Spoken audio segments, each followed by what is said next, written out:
కృష్ణం కమలపత్రాక్షం పుణ్యశ్రవణకీర్తనం వాసుదేవం జగద్యోనిం నౌమి నారాయణం హరిం శంకరం శంకరాచార్యం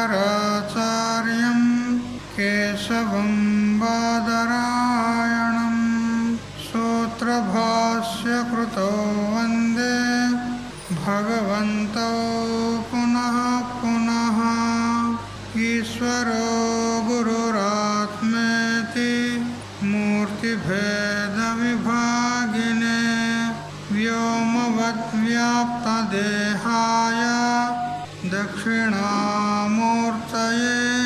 నమః యుక్తాహార విహారాయ వివిక్తస్థలవాసినే మలయాళయతీంద్రాయ బ్రహ్మనిష్ఠాయ తే నమః గీతా భాగవతాద్వైత తత్వామృతస్వరూపిణే గండిక్షేత్ర నివాసాయ రామకృష్ణాయ తే నమః. ఓం పూర్ణమదః పూర్ణమిదం పూర్ణాత్ పూర్ణముదచ్యతే పూర్ణస్య పూర్ణమాదాయ పూర్ణమేవావశిష్యతే. ఓం శాంతి శాంతి శాంతి. స్వాంత పరికల్పిత బ్రహ్మాండాంతర్వర్తి సకల చరాచర ప్రాణికోట్ల యొక్క అసత్ జడ దుఃఖ మోహాత్మకమైనటువంటి సకల ఉపాధుల కంటే విలక్షణమై సత్ చిత్ ఆనంద రూపం చేత స్వయం ప్రకాశమానమై వెలుగొందుచున్నటువంటి ప్రత్యేక అభిన్న పరమాత్మకు సాష్టాంగ ప్రణమిల్లుతూ ఆత్మీయులారా, శ్రీమద్ భగవద్గీత అక్షర పరబ్రహ్మ యోగము 8వ అధ్యాయము 22వ శ్లోకం వరకు వచ్చాం. పురుష స పర పార్థ భక్త్యా లభ్యస్తోనన్యయా యస్యాంతస్థాని భూతాని ఏన సర్వమిదం తతం. ఇంత దగ్గర శ్రీకృష్ణ పరమాత్మ ఆ బ్రహ్మ భువనాల్లోకాః అని ఏదైతే 16వ శ్లోకంలో చెప్పాడో ఆ బ్రహ్మలోకాలు ఏవేవి ఉంటాయి, బ్రహ్మదేవుని యొక్క ఆయుష్ ఏమిటి, అదంతా క్రమంగా 3 శ్లోకాల ద్వారా చెప్పి తర్వాత పరబ్రహ్మం యొక్క స్వరూపాన్ని నిరూపణ చేశాడు 21వ శ్లోకంలో. 22వ శ్లోకంలో ఆ పరమాత్మను చేరేటువంటి ఉపాయం చెప్పినాడు. ఏమిటి అంటే అనన్యయ భక్త్యా అన్నాడు. అనన్యమైనటువంటి భక్తి చేత నన్ను వారు పొందగలుగుతారు అని చెప్తూ సకల భూతాలన్నీ కూడా ఎవరి యందైతే ఉన్నాయో, మరి ఎవరైతే సకల ప్రాణికోట్లలో పిండ బ్రహ్మాండాల్లో వ్యాప్తమై ఉన్నాడో అటువంటి పరబ్రహ్మమును అనన్యముగా భజించినట్లయితే అతనికి నేను ప్రాప్తుడనవుతాను అని చెప్పినాడు. పరమగతి, పరమధామము, మోక్షధామము, భగవంతుడు, పరమాత్మ, బ్రహ్మము అని ఏవైతే మనం చెప్తామో ఇవన్నీ పర్యాయ శబ్దాలే. పరమధామమన్నా పరమాత్ముడన్నా వేరు కాదు. ఏ విధంగా ఒకే కుండకు ఘటము, కుంభము, కలశము అని అంటాం. అన్నా కానీ శబ్దభేదమే కానీ అర్థం మాత్రము ఒకటే. అట్లే అలలన్నిటికీ కూడా సముద్రం ఏ విధంగా ఆధారంగా ఉంటుందో అదేవిధంగా సకల చరాచర ప్రాణికోట్లందరికీ కూడా, సకల బ్రహ్మాండాలందరికీ కూడా స్థిర చర సంపూర్ణ జగత్తంతటి కూడా ఆధారం ఎవరు అంటే పరమాత్మ. స్వప్నంలో మీరు అనేకమైనటువంటి ప్రాణులను చూస్తూ ఉంటారు. చెట్టు పుట్ట గట్టు నది పర్వతాలు ప్రాణులు పశువులు పక్షులు అన్నీ చూస్తారు స్వప్నంలో. అన్నీ ఎక్కడున్నాయి చెప్పండి? స్వప్నంలోనా నీలోనా? మరి వాటి అన్నిటికీ ఆధారం ఎవరు? నువ్వే. అట్లా వెరీ గుడ్, అట్లా తెలుసుకోవాలి కదా. అన్నిటికీ ఆధారం నువ్వే ఉన్నావు కదా. వాటికి ఆధారం నువ్వే ఉన్నావు, అన్ని రూపాల్లో నువ్వే అయినావు, వాటిని అన్నింటిని చూసేది కూడా నువ్వే.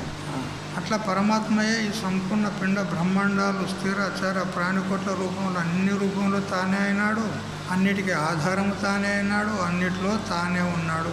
అటువంటి పరమాత్మను అనన్య భక్తి చేత మనం భజించినట్లయితే అతడు మనకు చాలా సులభంగా పొందపడతాడు అంటున్నాడు ఇక్కడ. సముద్రం యొక్క అలల్లో సముద్రమే ఏ విధంగా ఉంటుందో, సముద్రం నీరు కంటే అలలు వేరుగా ఉన్నాయా?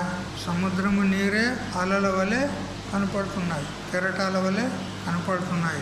ఆ అలలు సముద్రం కంటే వేరే కావు. అదేవిధంగా ఈ దృశ్యమైన జగత్తంతా కూడా పరమాత్మ కంటే వేరే కాదు.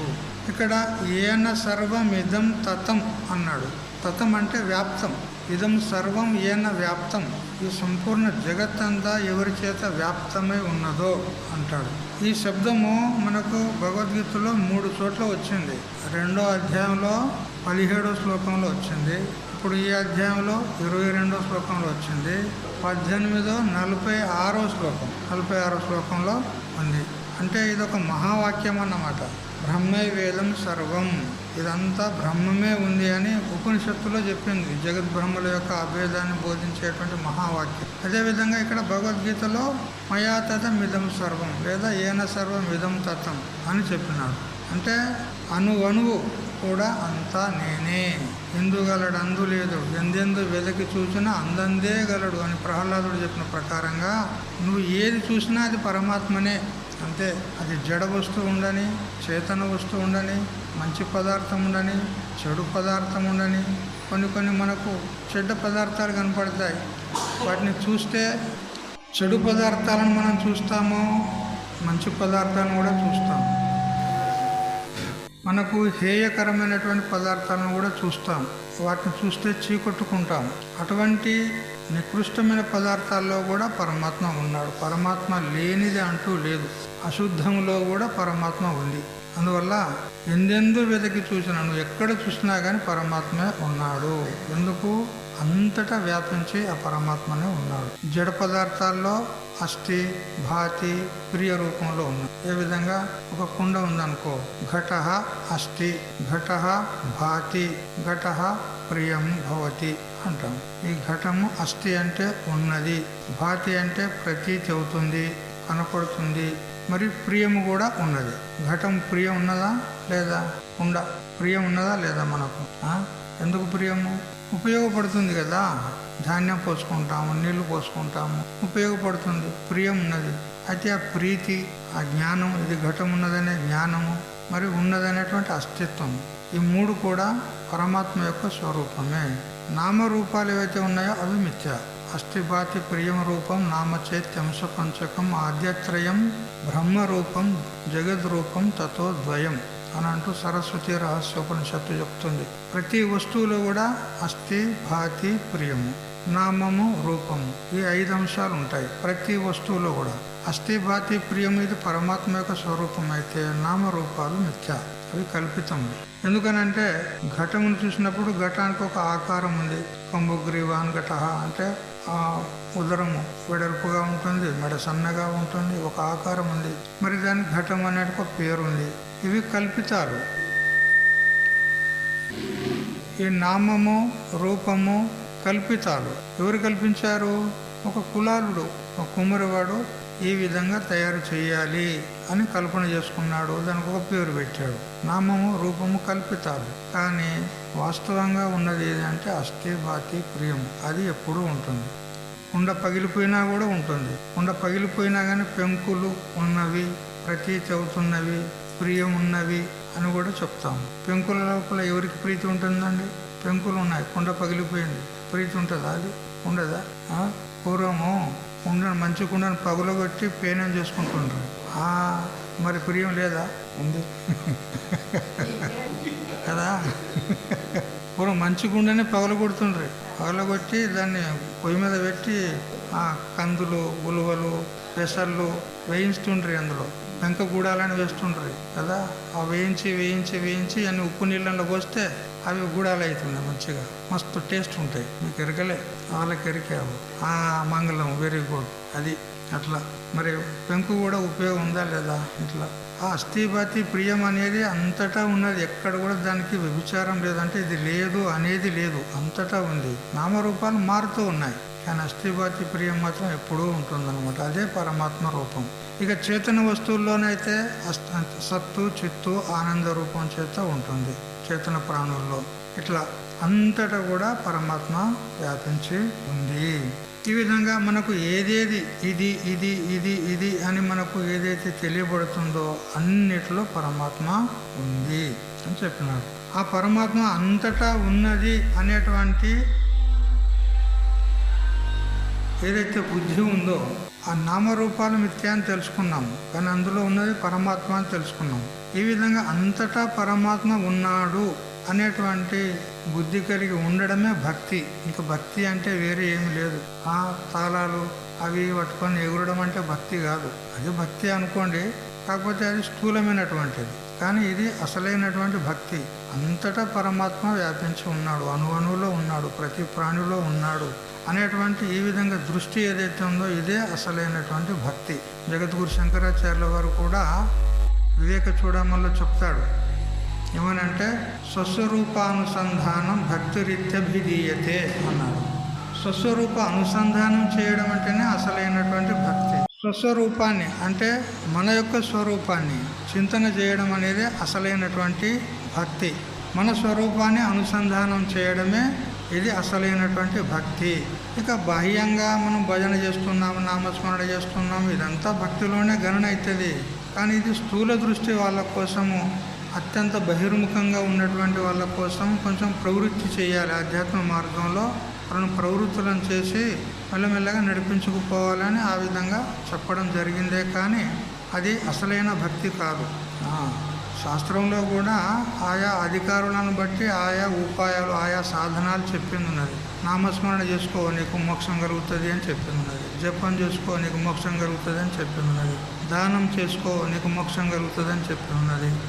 యజ్ఞం చేసుకో నీకు మోక్షం కలుగుతుంది. ఇట్లా అనేక రకాలుగా అన్ని తరగతుల వారికి అన్ని రకాలుగా చెప్తూ నీకు మోక్షమే కలుగుతుంది అని చెప్పింది ఉన్నది. కానీ అన్నిటి ద్వారా మోక్షం కలగది. మోక్షానికి దూరం సాధనాలు ఉన్నాయి, మోక్షానికి తీసుకెళ్ళడానికి సాధనాలు ఉన్నాయి, కానీ చాలా దూరం సాధనాలు. దగ్గర సాధన అంటే మన స్వరూప చింతన. అయితే నామస్మరణ చేస్తే కూడా మోక్షం కలుగుతుంది, కలగదు ఇట్లా కాదు, కానీ కొన్ని జన్మలు పడుతుంది. క్రమేణ ఉత్తరోత్తర సాధనాలను అవలంబనం చేస్తూ పోవాలి. నామస్మరణ చేయాలి కొన్నాళ్ళు, ఆ తర్వాత భజన చేయాలి, ఆ తర్వాత జపం చేయాలి, ఆ తర్వాత యజ్ఞయాగాలు చేయాలి, దాన ధర్మాలు చేయాలి. ఈ విధంగా చేస్తూ పోగా అంతఃకరణం శుద్ధిపడి మనకు వివేకాదులు అంతఃకరణంలో పట్టుబడిన తర్వాత అప్పుడు మనం సద్గురు సత్శాస్త్రాలను ఆశ్రయించి ఈ విధంగా సత్సంగం చేస్తేనే జ్ఞానం కలుగుతుంది. ఆ జ్ఞానం చేతనే మోక్షం. మరి అవన్నీ కూడా వ్యర్థంలా, అవి కూడా వ్యర్థములు కావు. అవి ఎలా ఉన్నాయనంటే పురుషులను ప్రవృత్తి చేయడానికి అవి సాధనాలు ఉన్నాయి. ఏ విధంగా ఒక అమ్మగారికి 2 పిల్లలు ఉన్నారు. ఒక పిల్లవాడు 4-5 సంవత్సరాల వాడు, ఒక పిల్లవాడు సంక పిల్లవాడు, వాడు 3 నెలలు 6 నెలలు ఉన్నాడు అంతే. అయితే ఏదో పండుగ నిమిత్తంతో తల్లిగారింటికి ఆమె ఒకతే పోవాల్సి వచ్చింది. ఒకతే అంటే పిల్లలు ఉన్నారు కదా, పిల్లల్ని కూడా వెంట పెట్టుకొని పోవాలి.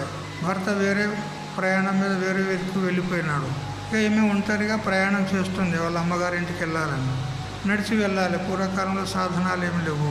అయితే ఆ పిల్లవాడిని వెంట పెట్టుకున్నది, ఈ పిల్లవాడిని సంకలో ఎత్తుకున్నది, చిన్న పిల్లవాడిని సంకలో ఎత్తుకున్నది. వాడు ఒక 5-6 కిలోలు ఉంటాడు, వీడు 10-15 కిలోలు ఉంటాడు. మరి ఇప్పుడు ఇద్దరిని ఎత్తుకొని ఆ దారి బచ్చే మూట కూడా నెత్తలో పెట్టుకొని పోగలదా ఆమె? అప్పుడు ఏం చేసిందనంటే వెంట కొన్ని పండ్లు, బిస్కెట్లు అవి ఇవి తెచ్చింది. ఇక ఆ ఎడపిల్లగానేమో నడిపిస్తుంది, దాన్ని అమ్మగారింటికి పోదాం దాన్ని వాడిని నడిపిస్తుంది. చిన్నపిల్లవాడిని ఎత్తుకుంది, సంకలో ఎత్తుకుంది. అయితే వాడైనా కానీ ఎంత దూరం నడుస్తాడు? వాడు 4-5 ఏళ్ళోడు ఎంత దూరం నడుస్తాడు? కొంత దూరం నడవగానే అమ్మ నాకు కాళ్ళు వస్తున్నాయి నన్ను ఎత్తుకో అంటాడు వాడు. ఎత్తుకో అంటే ఈ పిల్లవాడిని ఆ పిల్లవాడిని నెత్తిలో మూట, ఇవన్నీ ఎలా మోస్తుంది ఆమె అని చెప్పి వెంటనే ఒక పండు తీసిచ్చి తిను బిడ్డ తిను, ఇగో మన అమ్మోళ్ళు ఆ పెద్ద వృక్షం కనపడుతుంది చూడు, ఆ మర్రి చెట్టు, ఆ మర్రి చెట్టు కానే ఉన్నది బిడ్డ మన అమ్మోళ్ళు, దా బిడ్డ దా అని మెల్లమెల్లగా ఆ పండు తినిపించుకుంటూ ఆడదానికి నడిపించుకుంటూ పోయిన తర్వాత, అమ్మా నా కాళ్ళని వస్తేనే ఏది అమ్మోళ్ళు అని వాడు అంటాడు. లే బిడ్డ అగో చూడు, ఆ గుడి కనపడతాం చూడు, ఆ గుడి దగ్గరనే ఉన్నది మన అమ్మోళ్ళు, దా దా దా దా మళ్ళీ ఒక బిస్కెట్ ఇస్తుంది. బిస్కెట్ ఇచ్చి వానికి తినబెట్టుకుంటూ మెల్లమెల్లగా నడిపించుకుంటూ పోతారు. ఇట్లా వాడిని బుజ్జగించుకుంటూ మెల్లగా తీసుకెళ్తారు కదా, మొత్తం మీద గమ్యానికి చేర్పిస్తుంది. అట్లా మనల్ని కూడా ఈ శృతిమాత శాస్త్రం కూడా ఏం చేస్తుందనంటే మన అధికారాన్ని బట్టి, మనకు స్తోమత లేదు కదా, సులభమైనటువంటి సాధన నామస్మరణ చేసుకో అని ఈ విధంగా చెప్పింది. ఇంకొంచెం బుద్ధి వికాసం అయితే జపం చేసుకో, ఇంకొంచెం బుద్ధి వికాసం అయితే యజ్ఞాది కర్మలు చేసుకో, ఇంకా అంతకన్నా శుద్ధి పడిందా గురు శాస్త్రాలను ఆశ్రయించు, పో అక్కడ మహాత్ముడు ఉన్నాడు అతని దగ్గర పోయి సత్సంగం చెయ్యి, సత్సంగం చేసినట్లయితే నీ కళ్యాణం అవుతుంది అని ఈ విధంగా మెల్లమెల్లగా తీసుకెళ్ళింది శాస్త్రం. అయితే ఏది కూడా వ్యర్థం కాదు, ఆయా అధికారికి అది యోగ్యమే ఉంటుంది. కాబట్టి ముఖ్యమైనటువంటి భక్తి ఏమిటి అని అంటే మన స్వరూపాన్ని చింతన చేయడమే అసలైనటువంటి భక్తి. అది సత్సంగం ద్వారానే మనకు లభిస్తుంది. అంతేగాని ఇతర సాధనాలన్నీ కూడా దూరం సాధనాలు ఉన్నాయి అంతే. ఆ విధంగా ఒకనాడు ఒక రాజు తన మంత్రిని వెంట పెట్టుకొని అలా కొంచెం అట్లా స్వైర విహారం చేసి వస్తాం పదా అని అడవిలోకి వెళ్ళిపోయి అలా తిరుగుతూ ఉండగా ఒక చెట్టు వృక్షం కింద, మర్రి చెట్టు పెద్ద ఉంది వృక్షము, దాని కింద చెట్టు మూలకు ఎవరో ఒకరు పెద్ద మనిషి అలా చెట్టుకు ఒరిగి అక్కడ కళ్ళు మూసుకొని కూర్చున్నాడు. బట్టలు సరిగా లేవు, చినిగిన బట్టలు, లంగోడు బహుద్దరే అనుకో, ఏమీ లేదు, అలా ఉన్నాడు. అతను చూశాడు రాజు, చూసి అతని అవస్థ చూసి అయ్యో పాపం ఎవరో బికారి ఉన్నట్టున్నది, ఎవడో బిచ్చగాడు ఉన్నట్టున్నది, ఇగో ఈ 100 రూపాయలు తీసుకెళ్ళి పనికి ఇచ్చిరాపో అని రాజు మంత్రికి ఇచ్చి పంపించాడు. ఆ మంత్రి ఆ వ్యక్తి దగ్గరికి వెళ్ళి, అయ్యా ఇగో రాజు 100 రూపాయలు పంపించాడు, తీసుకోండి అంటే, నాకు అక్కర్లేదు, ఎవరికైనా బిచ్చగానికి ఇవ్వమని పో అన్నాడు. ఆయన బిచ్చగానిలాగా ఉన్నాడు, ఎవరికైనా బిచ్చగానికి ఇవ్వమని పో అన్నాడు. మళ్ళీ అతడు తిరిగి వచ్చాడు మంత్రి రాజుతో అన్నాడు, రాజా అతడు తీసుకుంటలేడు, ఇంకెవరికైనా బిచ్చగాళ్ళకి ఇవ్వమంటున్నాడు అంటే, బహుశా 100 రూపాయలు సరిపడమేమో, ఇగో ఈ 1000 రూపాయలు తీసుకుపో, 1000 రూపాయలు తీసుకుపోయి అతనికి ఇచ్చిరాపో అని మళ్ళీ పంపించాడు. మళ్ళీ పంపిస్తే 1000 రూపాయలు తీసుకుపోయి, అయ్యా ఇగో రాజుగారు 1000 రూపాయలు పంపించారు, స్వీకరించండి అని, నాకు అవసరం లేదు, ఎవరికైనా బిచ్చగానికి ఇవ్వపో అన్నాడు.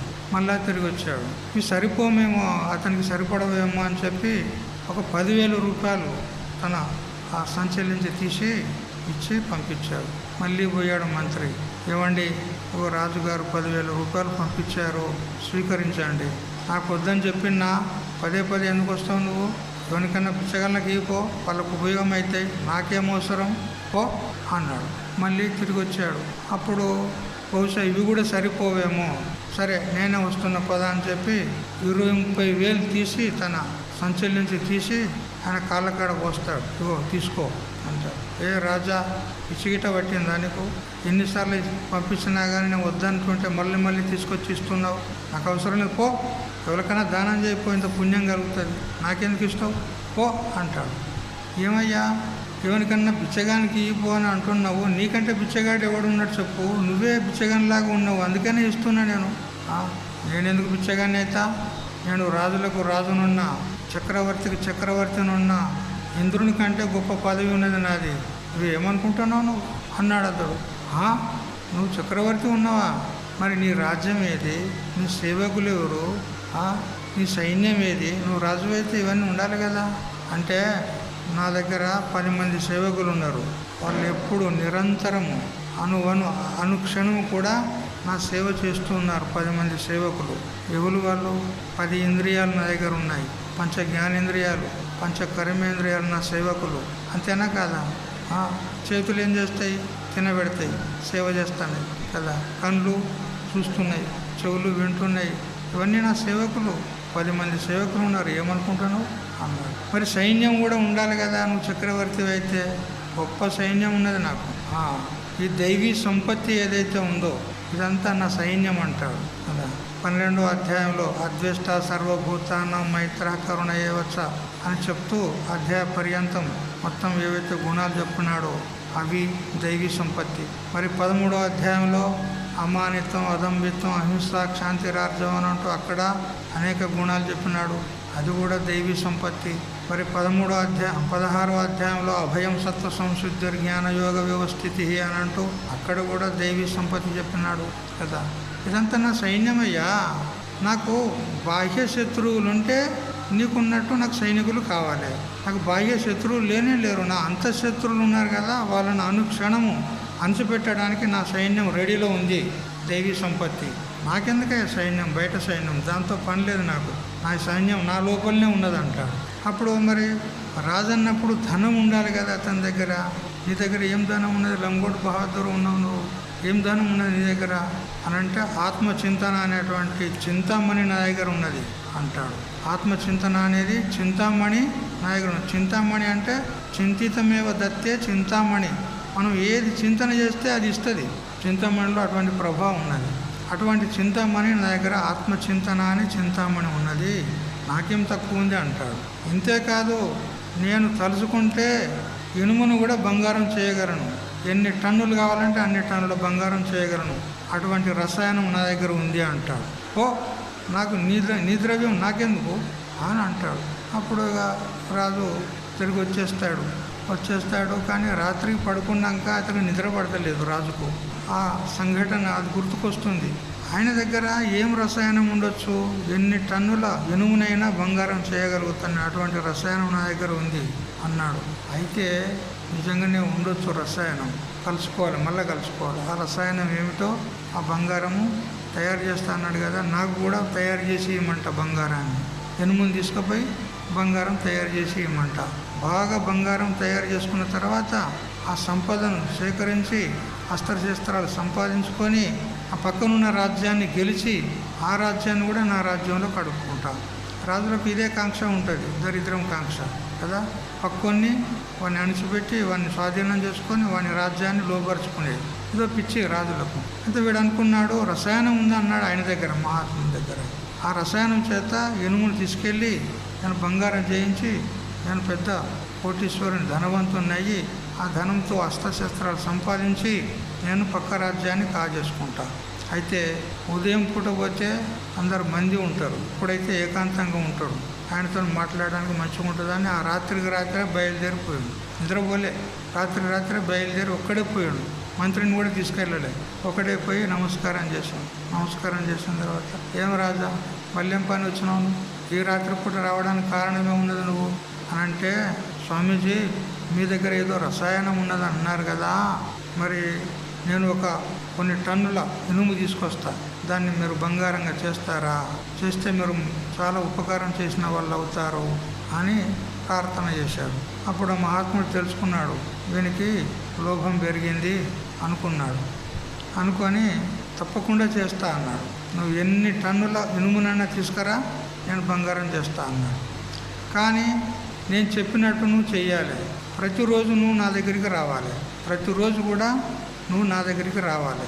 ఇక లోభం చేత వాడు ఒప్పుకున్నాడు, వస్తా స్వామీజీ తప్పకుండా వస్తా, ఇక్కడ ఇస్తా అన్నాక వస్తాడే కదా. ఇక రోజు వస్తున్నాడు. వచ్చినప్పుడల్లా 1 గంట సేపు కూర్చొని అతనికి ధర్మము, నీతి, న్యాయము అన్నీ బోధిస్తున్నాడు. ఇట్లా ఉండాలి, మనసును ఈ విధంగా కంట్రోల్ చేసుకోవాలి, ఇంద్రియాలను ఈ విధంగా కంట్రోల్ చేసుకోవాలి, అదుపులో పెట్టుకోవాలి, ఇంద్రియ నిగ్రహం, మనో నిగ్రహం ఇవన్నీ ఉండాలి. మన మనసులో ఏ విధమైనటువంటి కోరికలు ఉండరాదు, వాసనలు ఉండరాదు, అన్ని ఉపాయాలు చెప్పినాడు. మనసును ఏ విధంగా జయించేది, ఇంద్రియాలను ఏ విధంగా జయించేది, శరీరాన్ని ఏ విధంగా మన అదుపులో పెట్టుకునేది, నేను చెప్పినట్టు నువ్వు నడుచుకోవాలి అన్నాడు. సరే అన్నాడు. అలాగా చేస్తూ వస్తున్నాడు. చేయగా కొన్ని రోజుల వరకు ఆ రాజు మనసు లోపల కోరికలే లేకుండా పోయినాయి. అంతకన్నా శుద్ధమైంది, ధర్మ మార్గంలో నడుచుకుంటున్నాడు రాజు.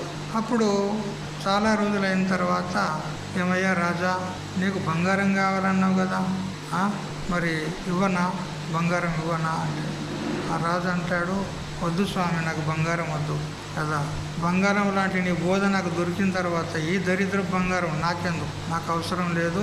ఆ పరమ జ్ఞానం ఏదైతే ఉన్నదో అది నాకు ప్రసాదించినావు కాబట్టి ఆ జ్ఞానం అనేటువంటి అమృతం చేత నేను పరితృప్తుడనయ్యి హాయిగా సుఖంగా ఉన్నాను, నాకు ఏ బంగారం అవసరం లేదు అన్నాడు. చూసారా? అంటే మహాత్ముల యొక్క సహవాసంలో ఎంత దుర్మార్గుడైనా కానీ మారుతాడు. రత్నాకరుడు మారిండా లేదా? అంత దుర్మార్గుడైనప్పటికీ కూడా అట్లా సహవాసం అంటే సత్సంగం, మహాత్ముల సహవాసం అంత ప్రబలమైందన్నమాట. అలా గంగా తాపం శశితాపం దైన్యం కల్ప తరుస్తత పాపం తాపం దైన్యంచ హంతి సజ్జన సంగమం అని చెప్తున్నది. గంగా నదిలో మునిగితే పాపాలు పోతాయని చెప్తున్నది. అయితే కేవలం డుబుక్కున మునిగి తేలితే కాదు, పోయి టకా మునుగుతారు, టకా మునుగుతారు. మునిగినంత మాత్రాన చేపల గంగల చేపలు లేవా? అవి ఎప్పటికన్ననే ఉంటాయి కదా. వాటి పాపం పోయిందా? ఆ చేపల పాపం పోయిందా? వాటి కర్మానుసారంగా అవి ఆ చేప రూపం ధారణ చేసుకొని అవి అందులోనే ఉంటున్నాయి కదా. ఏ ముక్తులైపోతున్నాయా వెంటనే? గంగా నదిలో ఉన్నాయని కప్పలు ఉన్నాయి, పాములు ఉన్నాయి, ఎన్నో ఉన్నాయి ఆ గంగా నదిలో. మునిగంగానే ముక్తులైతారేమి? భావన ప్రధానం.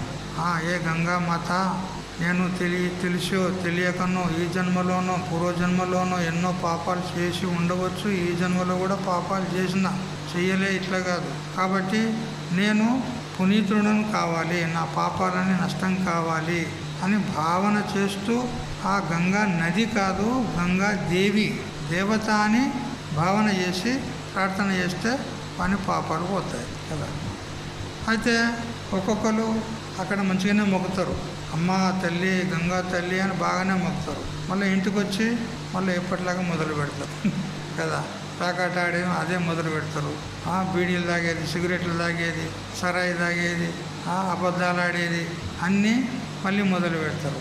అట్లాంటి వాళ్ళ పాపాలు పోయినట్ట ఉన్నట్ట? అయితే మొక్కినప్పటికీ అప్పటికి ఏ పాపాలు ఉండనో అవి పోయినాయి, ఇప్పుడు మళ్ళీ కొత్తగా చేసే పాపాలు మిగిలినాయి అని అంటారా?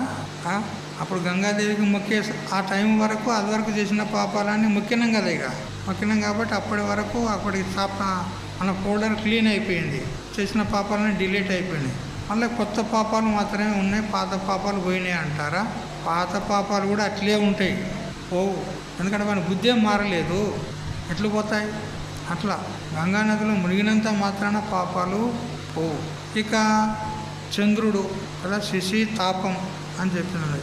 చంద్రుడు మన తాపాన్ని పోగొడతాడు అని చెప్తున్నది. అయితే శ్రామికులు కష్టం చేసేవారు దినమంతా కష్టం చేసి శ్రమను పొంది రాత్రి మంచిగా మంచం వేసుకుంటారు ఆరు బయట, ఆ చంద్రుని యొక్క కిరణాల కింద చక్కగా పడుకొని హాయిగా ఆనందాన్ని అనుభవిస్తారు. అంటే ఆ చంద్రుని యొక్క ఆ చల్లని కిరణాల ద్వారా అమృత కిరణాలు ప్రసరిస్తాయి కాబట్టి ఆ అమృతం యొక్క స్పర్శ చేత మన యొక్క శ్రమ అంతా పోగొట్టబడుతుంది కదా. అయితే ఎంతవరకు శ్రమ నివృత్తి అవుతుంది అంటే ఆ రోజు పాటికి శ్రమించిన శ్రమ నివృత్తి అవుతుంది. మళ్ళీ రేపు తెల్లారితే మళ్ళీ సూర్యకిరణాల తాపం మళ్ళీ ఉండే ఉంటుంది, మళ్ళీ శ్రమించాల్సిందే. ఎప్పటికీ నివృత్తి అవుతుందా శ్రమ? కాదు, ఆ ఒక్కరోజు పూర్తికి నివృత్తి అవుతుంది అంతే, ఎప్పటికీ నివృత్తి కాదు. ఇక కల్పతరు, కల్పవృక్షం అంటారు. కల్పితమేవ దత్తే కల్పతరు, మనం ఏది సంకల్పం చేస్తే అది అప్పుడే రెడీ అంతే. ఒకసారి చెప్తే కదా ముసలమ్మ కథ యాదుకుందా?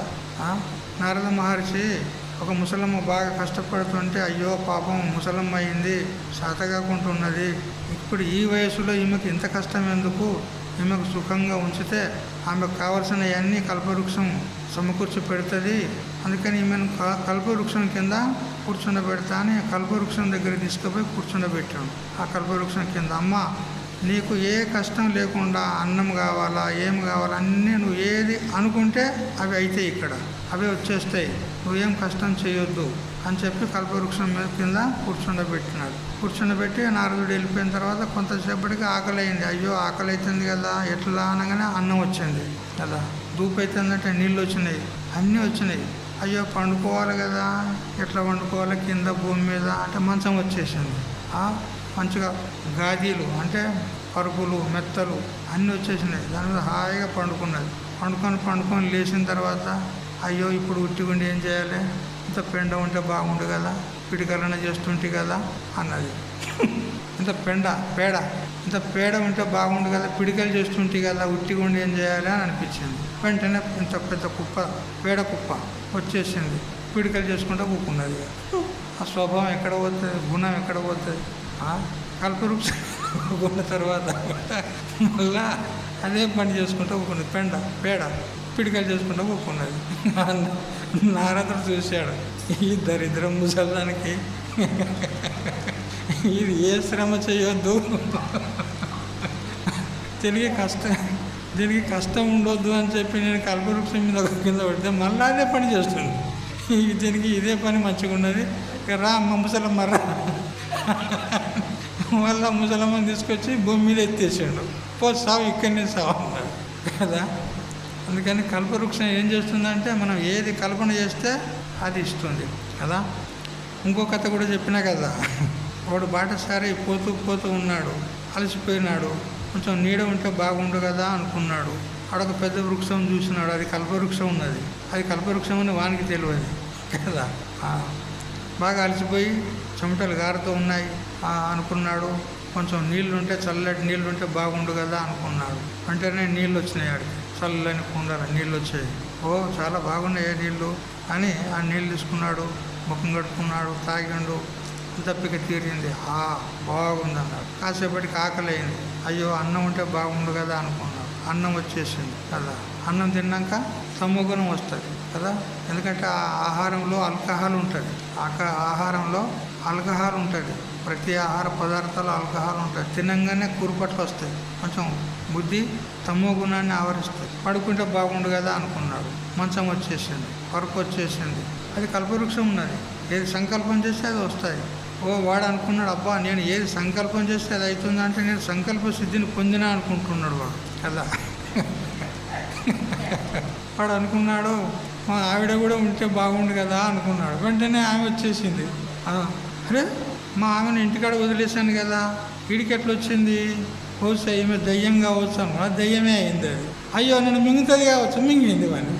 సంకల్పం ఏది చేస్తే అది అవుతుంది. అది కల్పవృక్షం అట్లా మాట. అయితే ఆ కల్పవృక్షం కూడా మనకు ద్రవ్యం ఇస్తుంది, ఏది కావాలంటే అది ఇస్తుంది. కానీ దురుపయోగం చేసుకుంటే మాత్రం మళ్ళీ దరిద్రునే చేస్తుంది. అది దానిలో ఆ గుణం ఉన్నది. ద్రవ్యం ఇస్తుంది, నీకు ఏది కావాలంటే ఇస్తుంది. కానీ దురుపయోగం చేసినాం అనుకో అన్నీ తీసేస్తుంది, మళ్ళీ ఎప్పటిలాగా దరిద్రుని చేస్తుంది. అందుకని కల్పవృక్షం చేత కూడా ఏం పెద్దగా ఉపయోగం లేదు. మరి వీటన్నిటికంటే కూడా శ్రేష్టమైంది ఏది అని అంటే సత్సంగము అని చెప్పినది. గంగా తాపం శశి, గంగా పాపం శశి తాపం దైన్యం కల్పతరుస్తత పాపం తాపం దైన్యంచ హంతి సజ్జన సంగమం అన్నది. సజ్జనుల యొక్క సహవాసం ఏదైతే ఉందో ఈ మూడింటిని మనకిస్తూ మన సకల పాపాలను నష్టం చేసి మనకు అమూల్యమైనటువంటి అమృతమైనటువంటి జ్ఞానము అనేటువంటి ధనాన్ని సత్సంగం ద్వారా పొందవచ్చు. అది గురుదేవుడు ఇస్తాడు. అందుకని సత్సంగము చేస్తూ ఉండాలి. మహాత్ములను ఆశ్రయించి సత్సంగం చేస్తూ ఉండాలి. కాబట్టి ఇటువంటి సర్వత్రా వ్యాపించి ఉన్నటువంటి ఆ పరమాత్మ యొక్క ప్రాప్తి మనకు ఎలా కలుగుతుంది అని అంటే భక్తి చేత అన్నాడు. అంటే స్వస్వరూప అనుసంధానమేవ భక్తి. ఆ భక్తి స్వస్వరూప అనుసంధానం ఎలా ప్రాప్తమవుతుంది అని అంటే అది సత్సంగం ద్వారా ప్రాప్తమవుతుంది. అది గుర్తుపెట్టుకోవాలి మనం. అయితే ఇక్కడ భక్తి అనేదానికి రెండు విధాలుగా చెప్పబడింది. సగుణ భక్తి, నిర్గుణ భక్తి రెండు విధాలుగా ఉంది. సగుణ భక్తి అనంటే మనకి ఇష్ట దేవత ఆరాధన చేస్తూ ఆ దేవత యొక్క మూర్తిని ధ్యానం చేస్తూ నిరంతరము అతని చింతనలో ఉంటే అది సగుణ భక్తి అనబడుతుంది. రాముడు, కృష్ణుడు, దేవి, శివుడు, విష్ణువు మొదలైనటువంటి ఆయా దేవతలను ఆరాధించడం భక్తి అంది. ఇక స్వస్వరూప అనుసంధానం భక్తి. మన స్వరూపాన్ని అనుసంధానం చేయడమే భక్తి. ఇది నిర్గుణ భక్తి. అలా ఈ రెండిట్లో నిర్గుణ భక్తి చాలా శ్రేష్టమైంది అని చెప్తుందన్నమాట. కాబట్టి మరి ఇప్పుడు మీరు మీ యోగ్యతను బట్టి మీరు ఏ భక్తిని ఆశ్రయిస్తారో అది ఎన్నుకోండి చేయండి. సగుణ భక్తి అయినా పర్వాలేదు, సగుణ భక్తి చేస్తే నిర్గుణ భక్తిలోకి తీసుకెళ్తుంది. నిర్విశేషం పరం బ్రహ్మ సాక్షాత్కర్తం అనీశ్వరా ఏ మందాస్తే అప్యనుకంపంతే సవిశేష నిరూపణై అని మనకు శాస్త్రకారులు చెప్తూ ఉన్నారు. ఎవరికైతే నిర్గుణ నిరాకారమైనటువంటి పరబ్రహ్మం నందు మనసు ప్రవేశించకుండా యోగ్యత లేకుండా ఉన్నదో అటువంటి వారికి సగుణ బ్రహ్మ ఉపాసన చేసినట్లయితే నిర్గుణ బ్రహ్మ సాక్షాత్కారం కాలాంతరంలో అవుతుంది అని చెప్పింది. కాబట్టి మీకు యోగ్యమైనటువంటి సాధన ఎన్నుకొని సగుణ భక్తి అయినా చేయండి, లేదా నిర్గుణ భక్తి అయినా చేయండి. అందులో నిర్గుణ భక్తి శ్రేష్టము, సగుణ భక్తి గౌణము. కాబట్టి మీ అధికారాన్ని బట్టి ఎంచుకోండి. ఈ విధంగా పరబ్రహ్మ ప్రాప్తికి సాధనం చెప్పి ఇప్పుడు శ్రీకృష్ణ పరమాత్మ ఈ ఉపాసకునికి ఇప్పుడు కర్మిష్ఠి ఉన్నాడు, ఉపాసకుడు ఉన్నాడు, ఇద్దరు ఉన్నారు. ఇద్దరు మరణించిన తర్వాత వీళ్ళ యొక్క గతి ఏ విధంగా ఉంటుంది, ఉపాసకుడు ఏ మార్గం గుండా బ్రహ్మలోకానికి వెళ్తాడు, కర్మిష్ఠి అయిన వాడు ఏ మార్గం గుండా స్వర్గలోకానికి వెళ్తాడు, ఆ మార్గం గురించినటువంటి వివేచన చేస్తూ ఉన్నాడు. శ్లోకాలు చదవండి. ఇక అధ్యాయ సమాప్తి పర్యంతం మొత్తము ఇదే విషయాన్ని చెప్తాడు. ఇంకెన్ని శ్లోకాలు ఉన్నాయి? 3, 2, 5, 6 శ్లోకాలు ఉన్నాయి అంతే.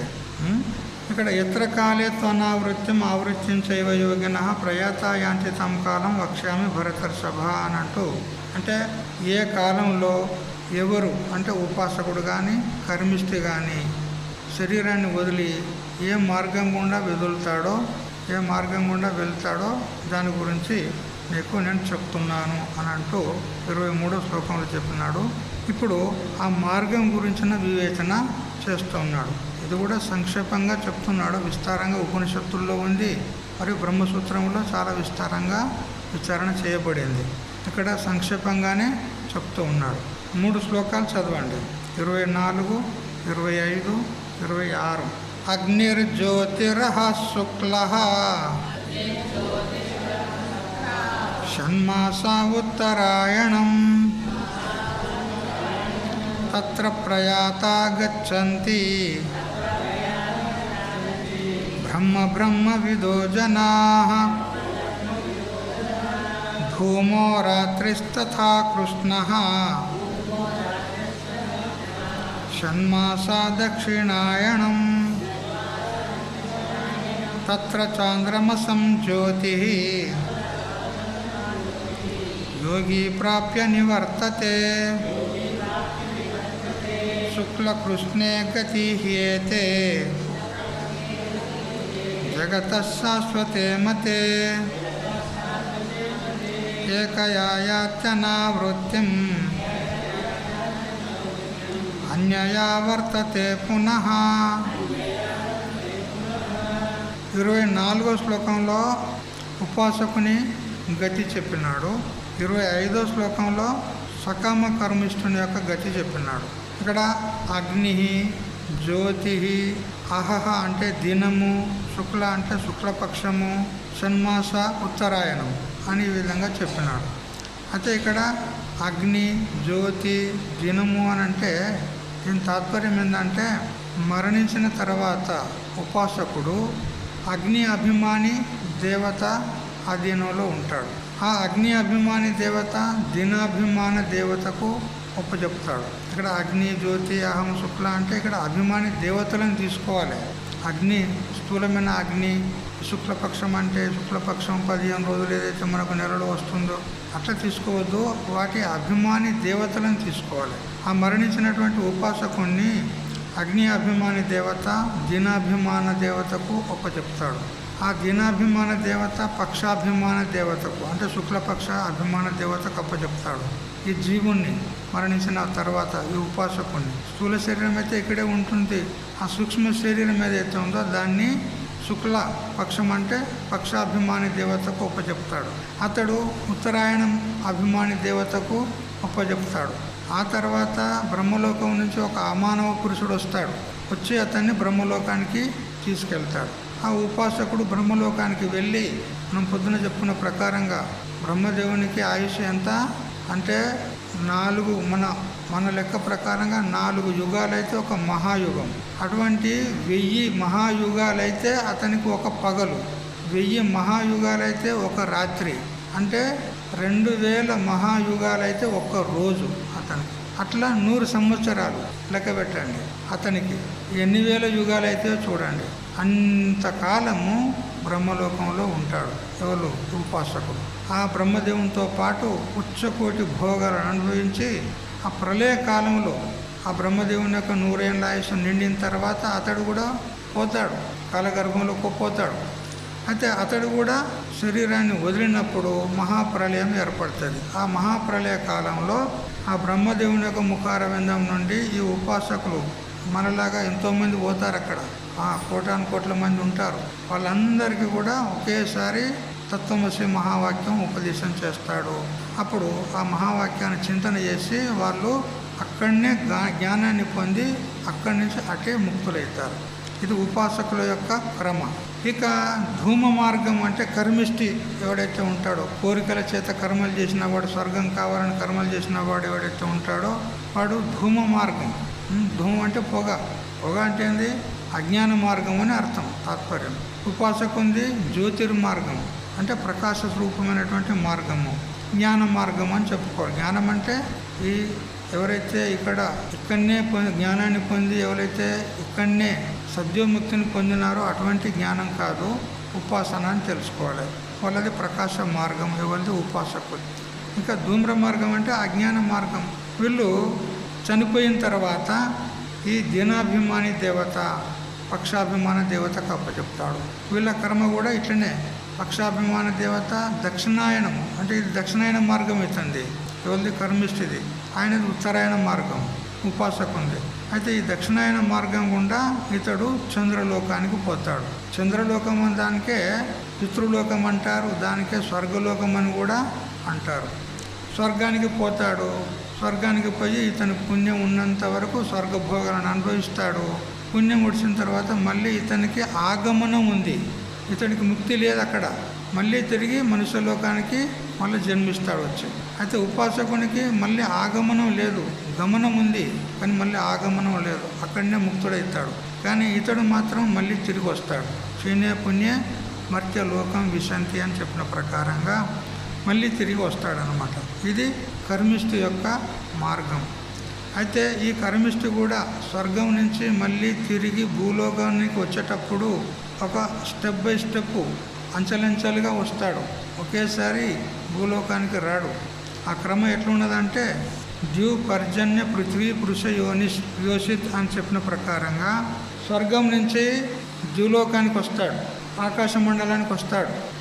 వచ్చిన తర్వాత అతడు మేఘాలలో ప్రవేశిస్తాడు. మేఘాలు వర్షిస్తాయి కదా, ఆ మేఘాల్లో ఒక నీటి బిందువులో ప్రవేశిస్తాడు. మేఘాల్లో అనేక నీటి బిందువులు ఉంటాయి. ఒక్కొక్క నీటి బిందువులో ఒక్కొక్క జీవుడు ఉంటాడు. అయితే ఆ మేఘం వర్షించినప్పుడు భూమిపైన పడతాడు. అయితే ఏ జీవుడు ఏ నీటి బిందులో ఉన్నాడో ఆ నీటి బిందువు ఏ వృక్షము దగ్గరన, గడ్డిపోస దగ్గరన, చెట్టు లేదా ధాన్య విశేషాలైనటువంటి మొక్కలు, వరి, గోధుమలు, జొన్నలు ఇట్లాంటి మొక్కలు ఉంటాయి కదా, అవి ఏ మొక్క దగ్గర పడితే ఆ మొక్కలో ప్రవేశిస్తాడు. ఆ జీవుడు నీటి చుక్క ద్వారా వచ్చినటువంటి జీవుడు ఆ మొక్కలో ప్రవేశిస్తాడు. ఒక్కొక్కడైతే ఎడారి భూములనే పడిపోతాడు, ఒక్కొక్కడు సముద్రంలో పడిపోతాడు. ఎందుకంటే వర్షం ఎక్కడ పడుతుంది గ్యారంటీ ఏమున్నది? సముద్రంలో కూడా వర్షం పడుతుంది, ఎడారి భూమిలో కూడా వర్షం పడుతుంది, గుట్టల మీద కూడా వర్షం పడుతుంది, బండల మీద వర్షం పడుతుంది. సాగు చేసిన భూముల్లో మంచి సారవంతమైన భూమిలో కూడా వర్షం పడుతుంది, అడవిలో పడుతుంది, ఎక్కడ పడుతుంది తెలియదు. అయితే అది భూమి మీదకి వచ్చినప్పుడు ఏ మొక్క దగ్గర ఏ వృక్షం దగ్గర పడుతుందో అది ఆ చెట్టులో ఆ మొక్కలో ఆ వృక్షంలో అది ఆ జీవుడు ప్రవేశమవుతాడు. అప్పుడు ఆ వృక్షంలో లేదా ధాన్యపు మొక్కలో ప్రవేశించినట్లయితే ఆ ధాన్యం గింజలో అతడు వచ్చేస్తాడు. ఆ వృక్షము లేదా ఆ ధాన్యం మొక్క అది ఫలిస్తుంది. అది ఇప్పుడు వరి మొక్క ఉన్నది అనుకో, దానికి గొలుసు వస్తుంది కదా, వడ్ల గొలుసు వస్తుంది, అనేక గింజలు వస్తాయి. దానికి ఏదో ఒక గింజలో అతడు ప్రవేశిస్తాడు. ఒక్కొక్క గింజకు ఒక్కొక్క జీవి ఉంటాడు. అయితే ఇప్పుడు ఫలం అంటే ఫలంలో వస్తాడు. ఇప్పుడు ఫల వృక్షాలు ఉంటాయి కొన్ని, ఫలంలో వచ్చేస్తాడు. ఈ విధంగా ఆ ఫలమో లేదా ధాన్యమో ఏదో అది వాని కర్మానుసారంగా ఏ పుణ్యజీవి తింటాడో తెలియదు. అలా మరి మనుషులు తింటారా, పశువులు తింటాయా, పక్షులు తింటాయా, ఎలుకలు తింటాయా తెలియదు. వాని కర్మ కొద్దే వాడు పోతూ ఉంటాడు. మన కర్మ పశుపక్షుల్లోకి పోయేది ఉంటే పక్షులు తింటాయి ఇవన్నీ ఆ పండును పక్షులు తింటే ఆ పక్షి గర్భంలో వెళ్ళిపోతాడు. ఎలుకలు తింటే ఎలుక గర్భంలో పోతాడు. ఈ విధంగా వాని కర్మానుసారంగా అలా ప్రవేశిస్తాడు. ఒకవేళ ఎలుక శరీరంలో పోయాడు అనుకో, ఎలుకని పిల్లి తిననుకో, పిల్లి గర్భంలో పోతాడు. పిల్లి కుక్కలు తిననుకో, పిల్లి కుక్క తింటే అందులో పోతాడు. ఇట్లా పోతూ ఉంటాడు అన్నమాట. ఈ విధంగా ఒకవేళ మనుషులే తిన్నారనుకోండి, ఆ మనుషుల్లో కూడా చిన్న పిల్లవాడు తిన్నాడు అనుకో, మలమూత్రాల ద్వారా మళ్ళీ వెళ్ళిపోతాడు. లేదా కొంతమంది సంతానం లేని వాళ్ళు, సంతానం కలిగని వాళ్ళు ఉంటారు కదా కొంతమంది, వంధ్య అంటారు కదా. మీరేమంటారు తెలుగులో? వంధ్య పిల్లలు సంతానం లేని వాళ్ళకి ఏమంటారు? గొడ్రాలు కదా. గొడ్రాలు తిన్నదనుకో సంతానం కాదు, మలమూత్రాల్లో వెళ్ళిపోతాడు. మళ్ళీ వాడు గటారలో పోతాడు కదా. ఈ ప్రకారంగా ఒక సన్యాసి తిన్నాడు అనుకో, మలమూత్రాల్లో పోవాల్సిందే, అంతే కదా. వాడు మళ్ళీ జన్మకు వచ్చే అవకాశం ఉండదు కదా. ఒక బ్రహ్మచారి తిన్నాడు అనుకో, మళ్ళీ జన్మకు వచ్చే అవకాశం ఉండదు, మలమూత్రాల్లో పోతాడు. ఎవరైతే సంతానాన్ని కనేటువంటి యోగ్యులైనటువంటి గృహస్థులు ఉంటారో వాళ్ళు తింటే వాడు మళ్ళీ మనుష్య జన్మకు వచ్చే అవకాశం ఉంది కదా. ఈ ప్రకారంగా ఈ క్రమం ఉన్నదన్నమాట. ఆ స్వర్గం నుంచి భూమి మీదకి వస్తాడు జన్మ కంటే, వాని పాపకర్మ కనుక అధికంగా ఉండానంటే పశుపక్షాదుల్లో పోతాడు. లేదు పుణ్యపాప మిశ్రిత కర్మ ఉండదంటే మనుష్య జన్మకు వస్తాడు. వస్తాడా రాడా అది వాని కర్మను బట్టి అవలంబనం ఉంటుంది, అంతేగాని గ్యారంటీ మాత్రం లేదు. ఈ ప్రకారంగా జన్మకు వస్తాడు వాడు మళ్ళీ. కాబట్టి చూడండి, ఇదంతా చాలా గహనమైనటువంటి ప్రక్రియ. మళ్ళీ మనుష్య జన్మకు వస్తామా, ఏమైనా గ్యారంటీ ఉందా చెప్పండి. అందుకని మరి ఈ ఉద్దర ఖాతా ఎందుకు మనకు? ఉద్దర అంటే ఏమంటారు? ఉద్దర అంటే ఉదార్, హిందీలో ఉదార్ అంటే मैं कल देता हूँ, परसों देता हूँ, मुझे अभी मेरे पास पैसे नहीं है, थोड़ा రాషన్ దీజే అంటారు. కొందరు ఇప్పుడు ఉద్యోగస్తులు నెలకు పైసలు ఇస్తారు. అరువు, అది యోగ్యమైన శబ్దం. అరువు అప్పు కాదు, అరువు అన్నమాట. అందుకని ఈ అరువు బేరం ఎందుకు మనకు చెప్పు కదా. ఈ అరువు బేరం ఎందుకు కదా? మళ్ళీ గ్యారంటీ లేదు మళ్ళీ జన్మకు వచ్చేది నువ్వు అనుకుంటావు. అందుకని ఈ అరువు బేరం మనకొద్దు.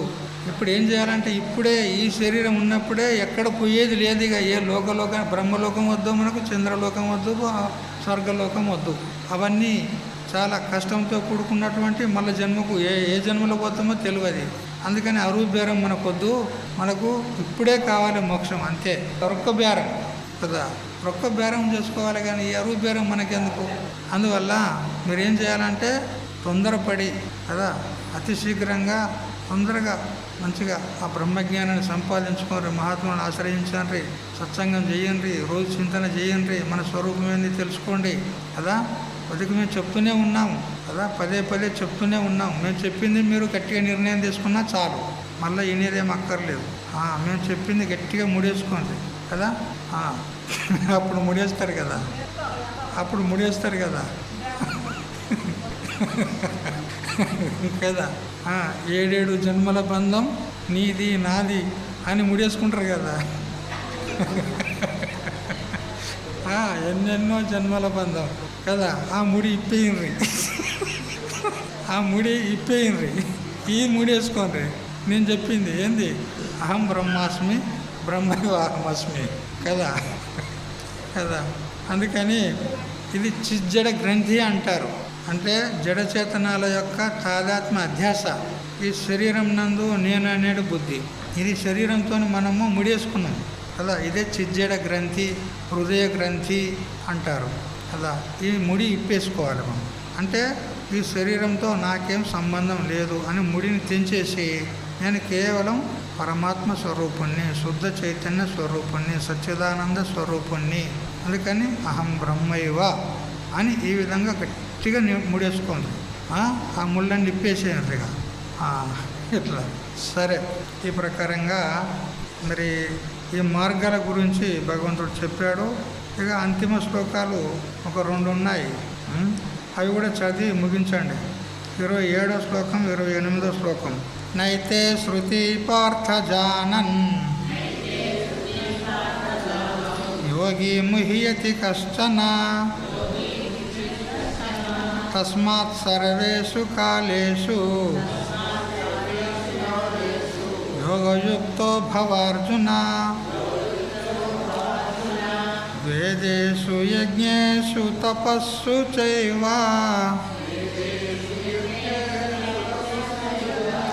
दानेषु यत्पुण्यफलं प्रदिष्टम्